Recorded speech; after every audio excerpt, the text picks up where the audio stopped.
The evening had always been gentle in that small, wind-brushed village, a place where dusk usually felt like a soft exhale from the earth.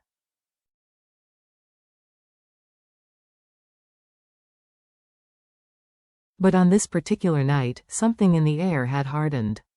It felt heavier, as though the quiet itself was bracing for impact.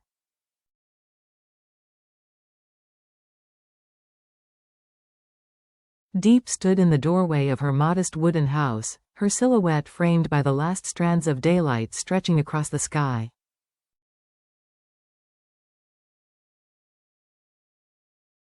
The fading gold caught in her eyes like two small flames refusing to go out. In her hands, she held the phone James had given her, the same phone still warm from their final call.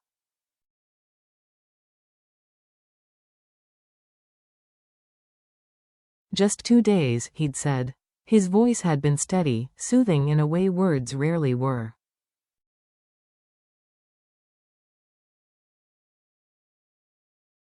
"Take care of yourself and little NHI. I'll be back before you know it." But to a woman cornered by danger, 2 days could be an eternity.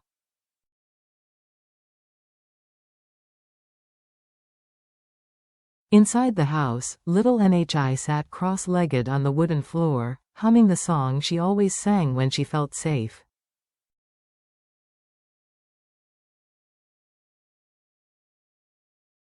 "Mom, I love you.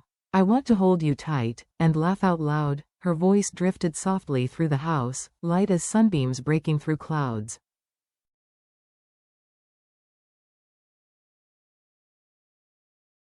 Diep smiled at the sound, but the smile was brittle. It sat on her lips like something borrowed, not quite her own.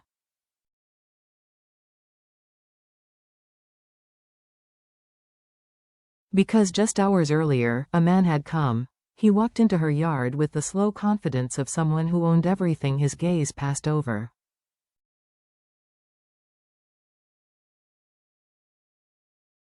His shirt was crisp, his tone polite, but his eyes, cold, sharp, detached, betrayed the civility his words pretended to carry.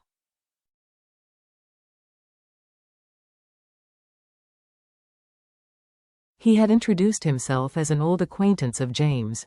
And then he delivered the sentence that stabbed through Diep's chest like a blade.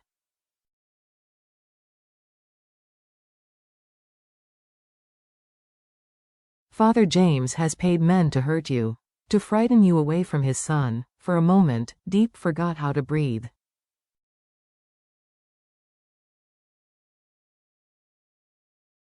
She tried to deny it, tried to cling to the idea that James's father, educated, respected, powerful, still drew a line between ambition and cruelty.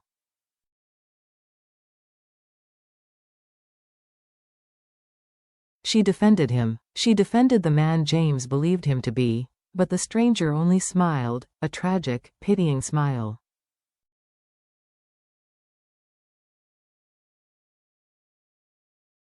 "You're smart," he said. "Deep down, you know this world doesn't run on love. It runs on money."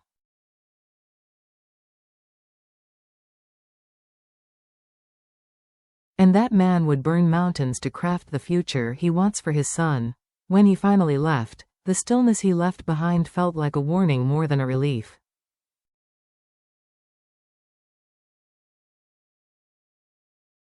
Now, the fields outside whispered under a restless night breeze.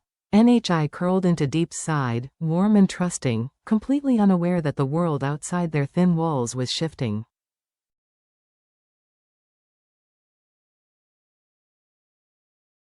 Deep's breath tightened as she looked toward the darkened road. "James," she whispered.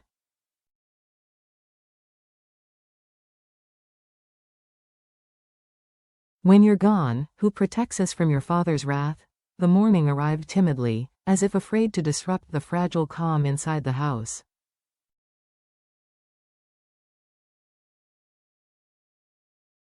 Soft sunlight spread across the floor, warming the room where NHI still slept with a drawing book hugged to her chest.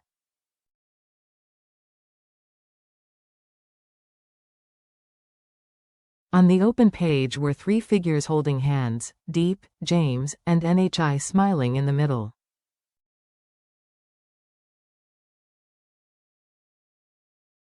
It should have comforted Deep. Instead, her heart only tightened further. She forced herself into routine, sorting fruit, checking accounts, planning what to bring to market, hoping logic could distract her from the echo of yesterday's warning.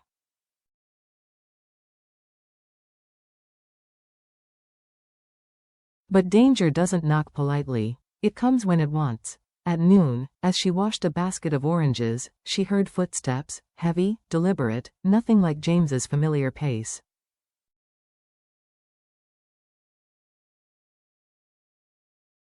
Three men stood at the gate. They wore laborers' clothes, but their stillness was too precise.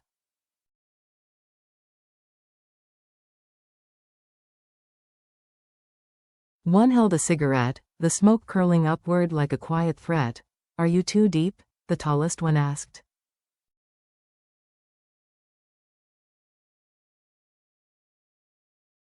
"Yes," she answered, her grip tightening around the basket.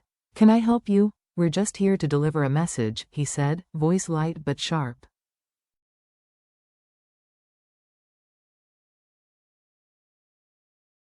"From someone who thinks you should reconsider your place next to James." Her stomach dropped.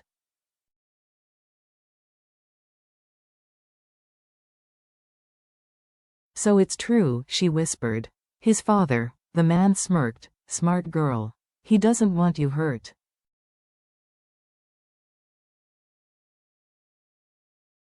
But accidents happen. Markets get dangerous. Roads get slippery. Little girls wander.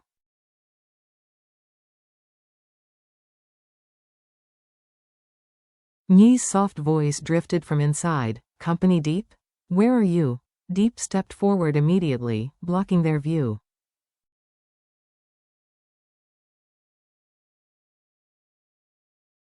"Leave," she said, forcing steel into her voice despite the trembling in her legs.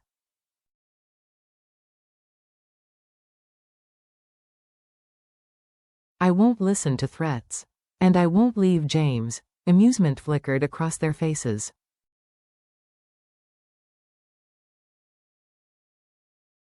"We'll be back," the tall one said. "Don't make this harder." When they finally disappeared beyond the bamboo grove, Deep realized she had been holding her breath.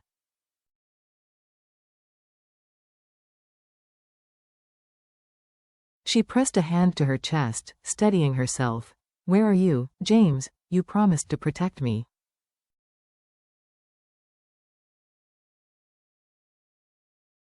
But he was thousands of miles away. That night, darkness fell too early, too abruptly.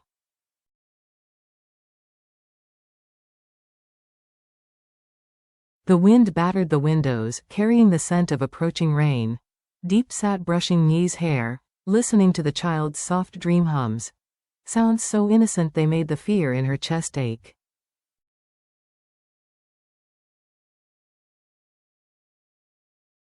When NHI finally drifted off, Deep stepped outside. The yard was silent. Too silent.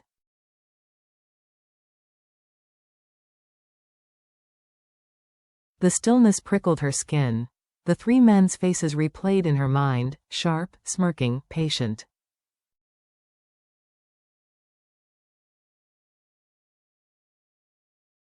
Then her phone buzzed. Her heart leapt.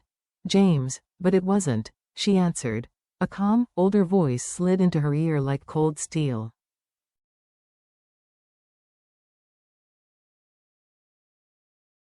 "Too deep."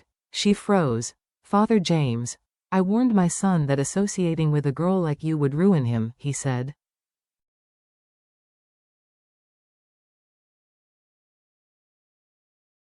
"But he is stubborn. Now you and that child will pay the price." Her hands shook. "I've done nothing to you."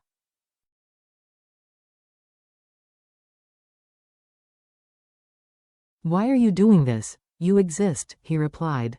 "That is enough." When she pleaded, truly, painfully pleaded, he only told her the terms.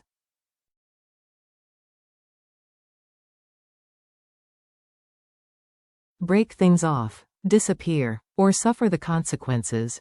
The line went dead. Deep stood in the cold, staring at the shadows, shaking.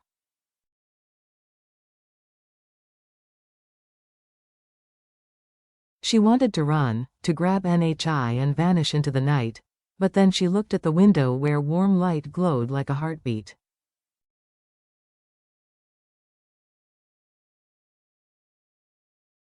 Inside was her small family.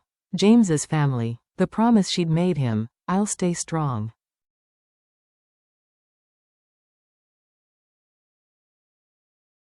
"I'll wait for you." Tears spilled down her cheeks. "I won't leave him," she whispered to the wind.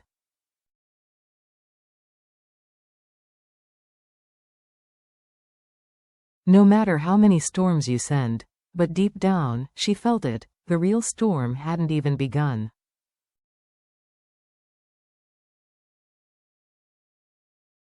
The room glowed with muted gold as Deep quietly prepared breakfast. NHI curled under the blankets, small and fragile as a bird.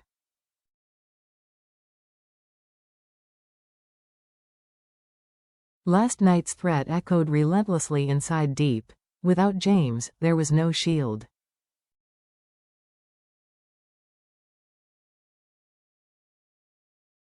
Every choice she made now could decide Nye's future. She checked the doors, the windows,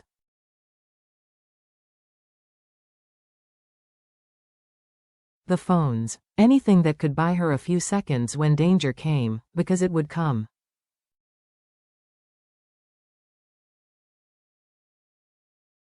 And then, a shadow fell across the doorway. A man stood there. Sharply dressed, eyes cold.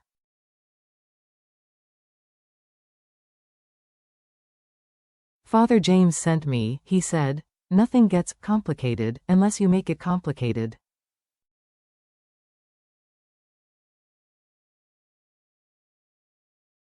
"You won't touch us," Deep said, voice steady despite the storm inside her. The man's smile barely lifted.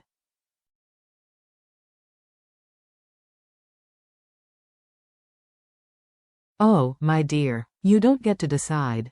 Deep steadied her breathing. She needed time.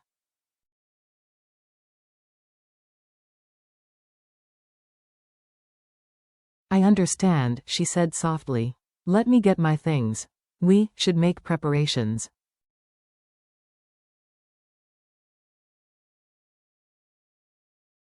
The man hesitated. A small pause, but to Deep, it was everything. She grabbed her phone and sent a single message.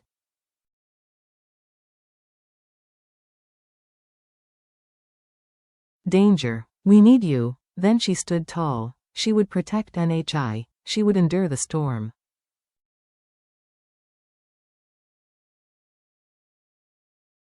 She would survive until James returned. Outside, the wind rose, rustling through the trees like a warning whispered by the earth itself.